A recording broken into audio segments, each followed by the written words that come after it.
Izin Bu Isa, saya mau nanya terkait dengan anak ABG lagi ya, anak puber lah gitu ya. Ya. Remaja BG.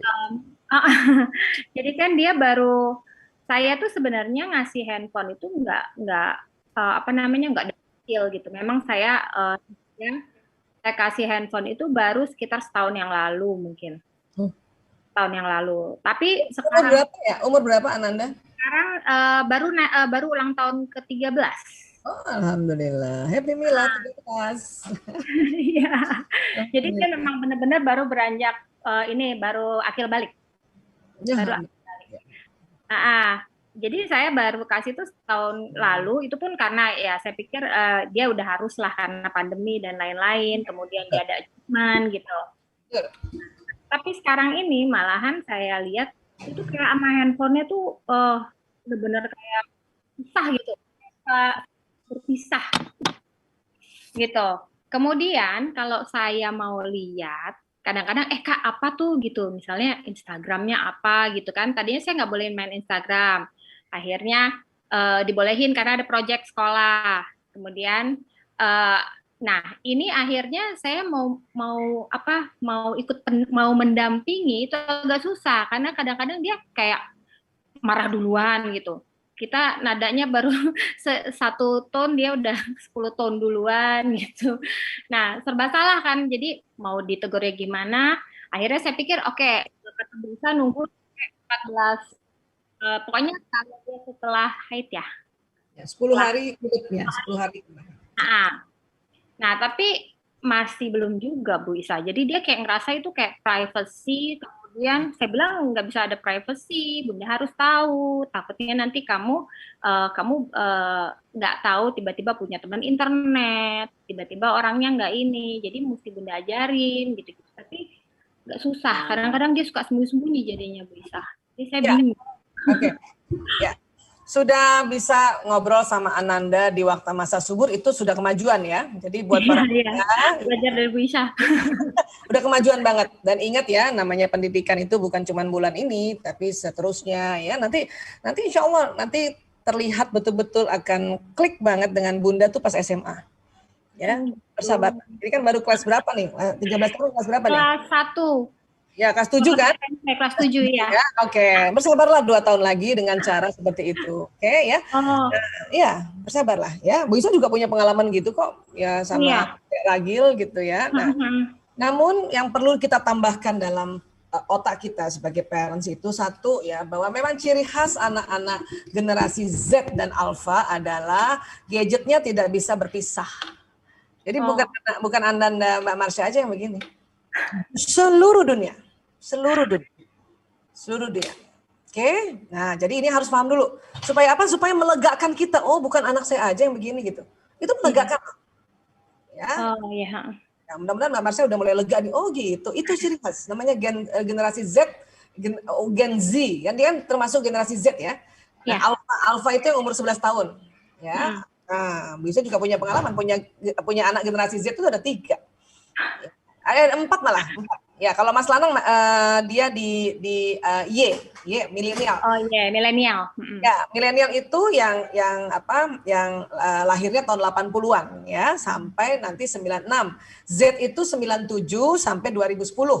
Ananda lahir tahun berapa? 2007 Desember. Nah, itu. Oh, Desember tanggal 15 Ibu. Oh, 2 hari setelah Ananda miladnya Bu Isa itu. Iya, makanya saya bilang sama nih, deketan nih.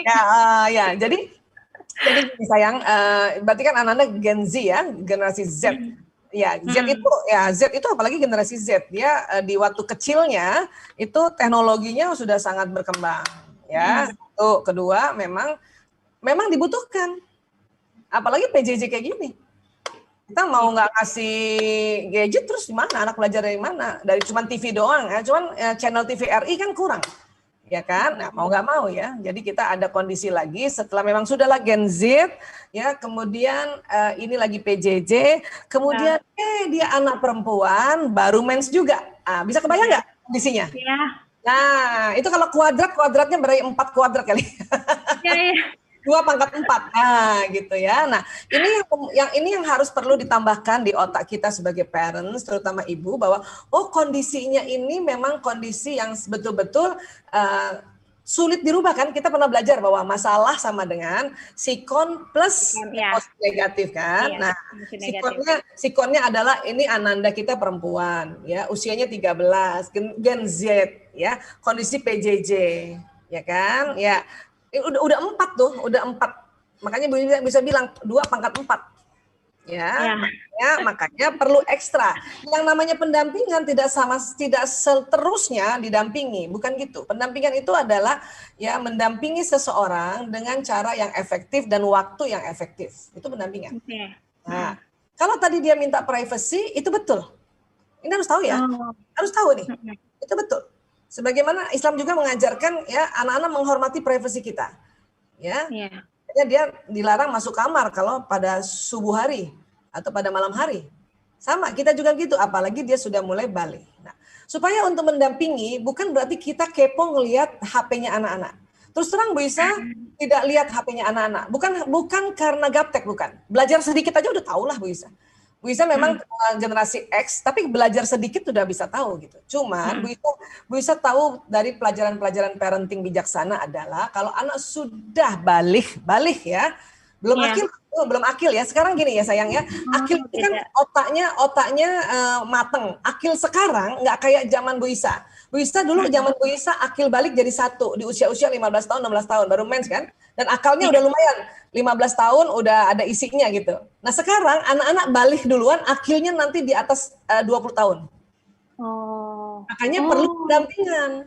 Jadi akal mereka itu masih banyak belum terisi tentang makna-makna kehidupan, bagaimana kehidupan itu, bagaimana prinsip.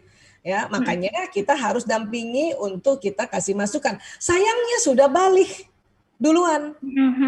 Gimana kalau kita kasih masukan tiap hari, anak perempuan yang sudah balik duluan itu nggak mempan. Jadi berantem lah itu. Itu makanya sekali anak perempuan berantem sama ibunya di usia-usia SMP itu banyak sekali. Iya betul. Sebagaimana kita mungkin teman-teman yang ibu-ibu pernah rasa tuh waktu SMP kesel banget sama ibunya, Cuman nggak boleh ngomong kan zaman dulu. Mana boleh ngomong zaman dulu, ya? Kenapa?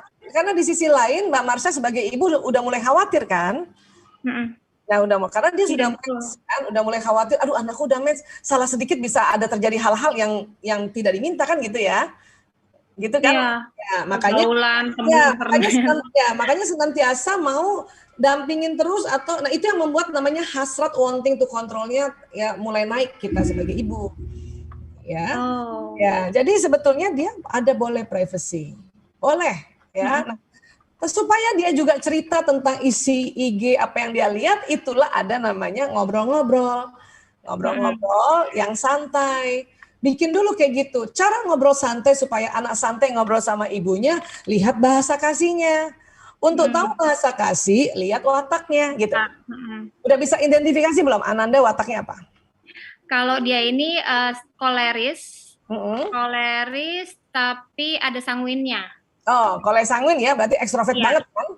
Nah, ekstrovert banget, tapi kadang-kadang tapi saya juga bingung, kadang-kadang tertutup ya kalau misalnya saya nanya sesuatu yang gimana itu dia langsung itu karena dia remaja. Ya, udah gitu emak yang nanya, ibu yang nanya, anak-anak remaja tutup langsung. Tutup. Iya. Jadi bukan yang kayak hayalan kita Bu, yang kayak ibu-ibu sama anaknya curhat gitu. Itu nanti sebentar lagi. Pas SMA terjalin, bersabarlah. Makanya waktu SMP ini buktikan bahwa saya ibu yang asik buat kamu. Salah satu ciri ibu yang asik adalah tidak terlalu kepo. Oke? Iya. Nah, caranya adalah minta Allah ya, bahwa ya Allah saya kasih bijaksana untuk saya bisa lembut pada anakku. Kan itu Ali Imran 159 ya, minta sama Allah ya. Ya Allah, terus lagi ada tips lagi Allah kasih. Ya maafkan mereka. Ya Allah, saya maafkan anakku Fulana binti Fulan ya Allah. Dia sekarang saya sudah kasih gadget ya Allah, tapi dia nggak bisa lepas ya Allah. Saya maafkan. Jadi Mbak Marsha harus maafin dulu anak. Ya. Terus kata Allah, ya mohonkan ampun baginya. Ya Allah ampuni anakku ya Allah ya. Terus kita juga ngadu sama Allah juga, ya Allah ampuni anakku ya Allah, nih gara-gara generasi Z ya Allah. Nah, itu boleh ngomong itu sama Allah.